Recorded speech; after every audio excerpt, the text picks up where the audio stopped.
বৃষ্টি হচ্ছে নিয়ে এলাম ফলে বসে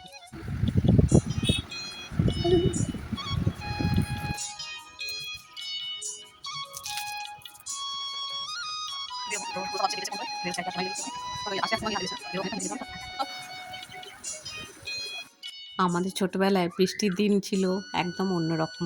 যতই বৃষ্টি হোক যাই কিছু হোক মাথায় প্লাস্টিক বেঁধে আমরা কিন্তু এখানে ওখানে ঘুরে বেড়াতাম।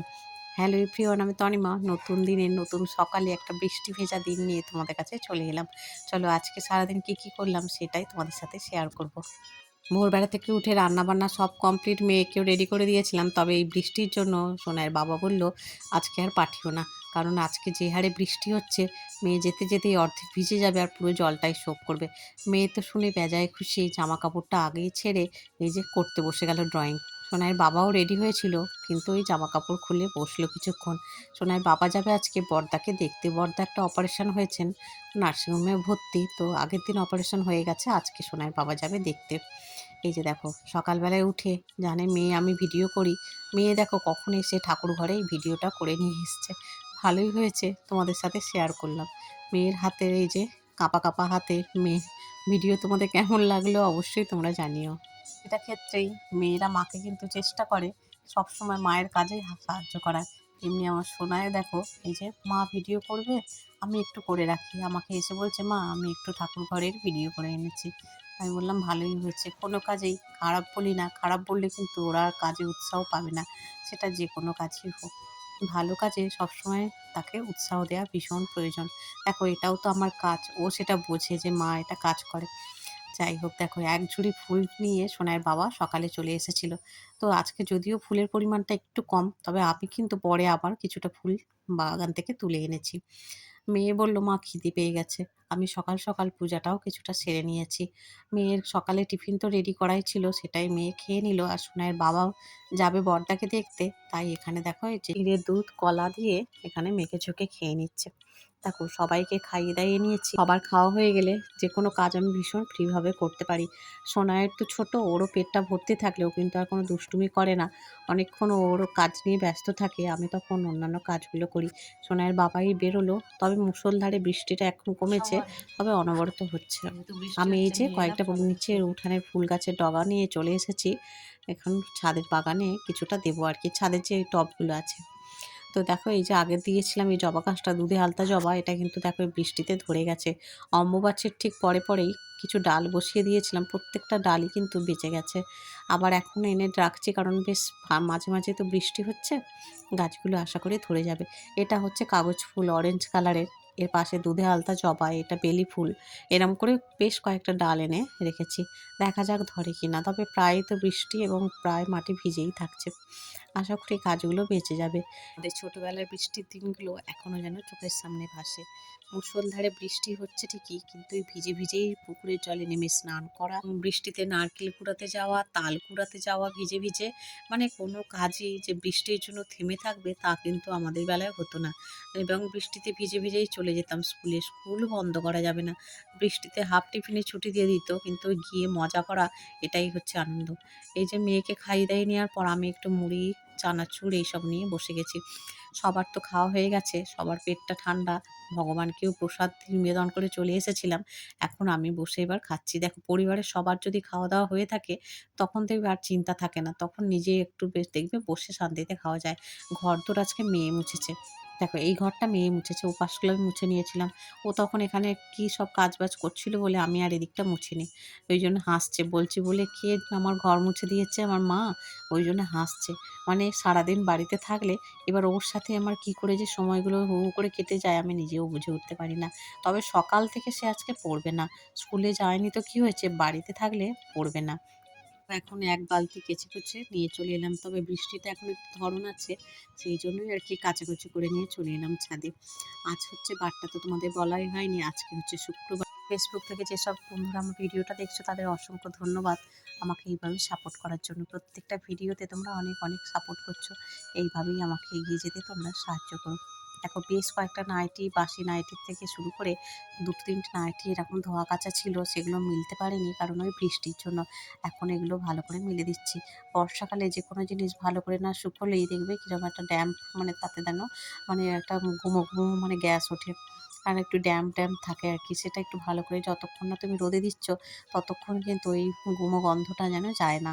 যাই হোক, প্রত্যেকটা জামা কাপড়ই ভালো করে নিগড়ে মিলে দিলাম যতটা শুকায় আর কি। ছোটোবেলায় বৃষ্টি হলে ভিজে ভিজে তো সারা দিনই এদিক ওদিক ঘুরে বেড়াতাম, তার সাথে দুপুরে মা রান্না করতো খিচুড়ি, সেই জিনিসটা আজও যেন মুখে লেগে আছে। ডালে চালে একসাথে মিশিয়ে খিচুড়ি, তার সাথে ডিম ভাজা, আলু ভাজা, সে যেন অমৃতের সমান। এখনও যেন ঠোঁটের ডগায় সেই স্বাদ এখনও মানে লেগে রয়েছে। দেখো জামা কাপড়গুলো ক্লিপ দিয়ে দিলাম, ওই হালকা হাওয়া আছে ওতে, আর যতটা পারি জলটা শুকিয়ে যাক, তারপরে নিচের ঘরে সিঁড়ি ঘরে দিয়ে দেবো আর কি। সিঁড়ি ঘরে যদিও অপ্রয়োজনীয় বেশ কিছু জিনিস আমাদের রাখা থাকে, তবে ওই যে অপ্রয়োজনীয় জিনিস হলেও দরকারে সেগুলো এতই প্রয়োজনীয় যে ফেলা যায় না। এমন এমন প্রয়োজনীয় জিনিস থাকে যেটা তখন যেন মনে হয় অমূল্য, ওটা পেয়ে গেলে মনে হয় যেন একটা প্রবলেম ভালোভাবে সলভ হয়ে যায়, সেই জন্য বেশ কিছু জিনিসপত্র ওখানে রাখাই থাকে। সোনাইয়ের বাবার বিশেষ করে ওই জিনিসপত্রগুলো কাজে লাগে। দেখো বেশ কিছু মগ বালতি এখানে রাখা আছে, এবং এই যে কাঁচের গ্লাস, বৃষ্টির জলগুলো ধরা থাকে এবং ওইগুলোতে পরে ওইগুলো জলগুলো গাছে দিই আর কি। আর জানোই তো বৃষ্টির জল হচ্ছে গাছের সেই অমৃতের সমান।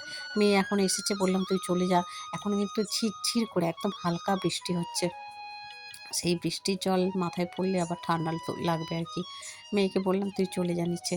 এবার দেখো সেই যে সকালের ফুল ছিল তার সাথে বেশ কিছু আমি এই যে নিচ থেকে টগর, এই অপরাজিতা ছাদে ফুটেছিল, এবং ছাদে একটা অরেঞ্জ কালারের এই যে জবা ফুটেছিল, কয়েকটা তুলসী পাত্র কুড়িয়ে নিয়েছি, নিয়ে এখন এই যে পূজা করতে বসে গেলাম দ্বিতীয়বারের। সকালে তো পূজা সেরে নিয়েছিলাম তাড়াতাড়ি, এখন আবার দ্বিতীয়বারের পূজাটা সারলাম।